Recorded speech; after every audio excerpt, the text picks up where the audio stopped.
There was no real decision. It wasn't a yes or no. Her limbs were poisoning her. It's her life, her limbs.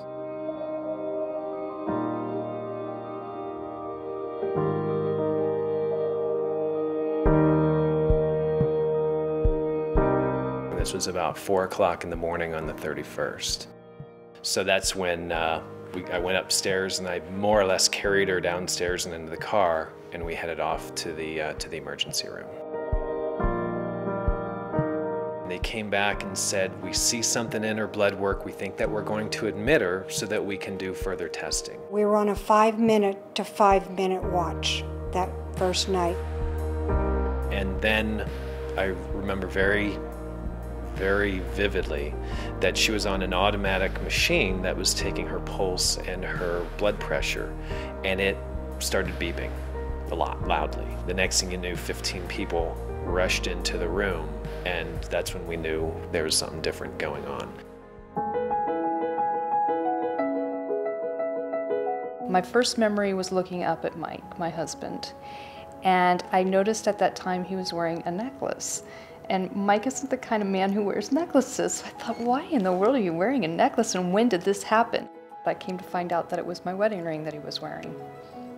Christine's story is an example of really a true modern-day miracle. Christine started with abdominal surgery, and it was fairly routine abdominal surgery that she had, and got infection as a result of that abdominal surgery. They gave her medicines in order to try to save her life, and sometimes when that happens, that medicine saves a person's life, but in the process, it also causes damage to the extremities. And so she actually had tissue death of her hands and her feet. I looked down and I saw when my hands had turned, my hands and legs had already turned black.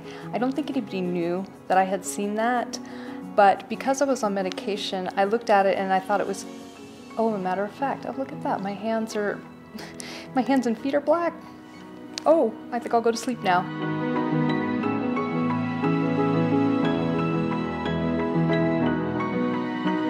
Christine was transferred from another hospital into Presbyterian St. Luke's, specifically for the Denver Center for Extremities at Risk. Instantly, she was surrounded by a team of doctors that evaluated her. And then Dr. Wilkins told my husband and I that he felt that she would probably lose her hands and feet. We are very systematic in our approach to that. Our team, our discussions, and what's going to make that patient most functional.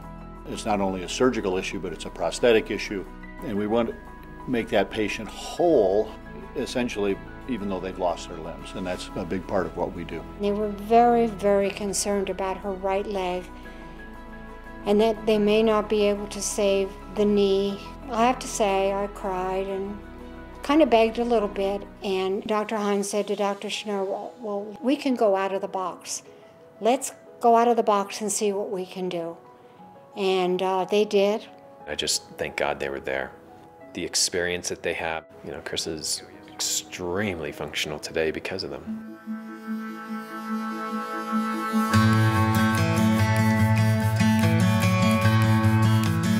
The Limb Preservation Foundation is a crucial part of our team. On the front end, they've been very involved with research to save lives and limbs. And then on the back end, when we're actually treating these patients, they can be very intimately involved with helping the patients who often have very difficult situations, and help them really partner with them through these difficult times to get them to a better place.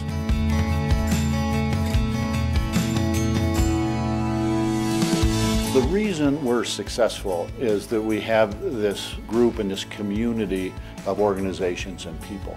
And it's the Limb Preservation Foundation, it's the Denver Clinic for Extremities at Risk, which is at Presbyterian St. Luke's, who give us tremendous support. It's Allosource, the tissue bank, it's CSU and the Animal Cancer Center. The community meant everything to recovery.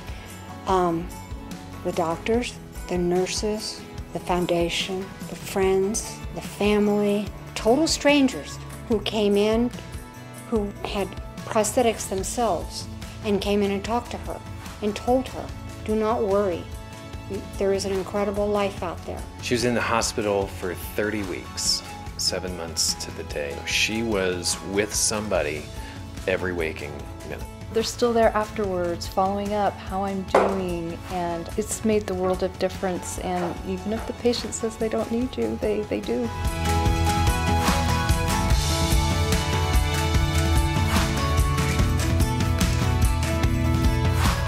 To have her be such a successful, spectacular person after all of this is really a testament not only to her, but the system and the foundation. Every time I came in to see Christine had a smile on her face. She was always extremely positive, and she always couldn't wait to show me what progress she had made, even from the previous day. She's amazing. It's amazing someone like this can go from being so disabled to so functional, and you see that, and it's hard to describe. Some days I wake up and think I'm better than before.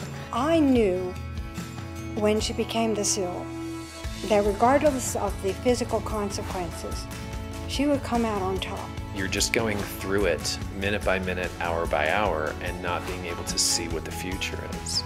But I think that it's important to know what the future can be. There is a normal that you get to at the end. It is worth it.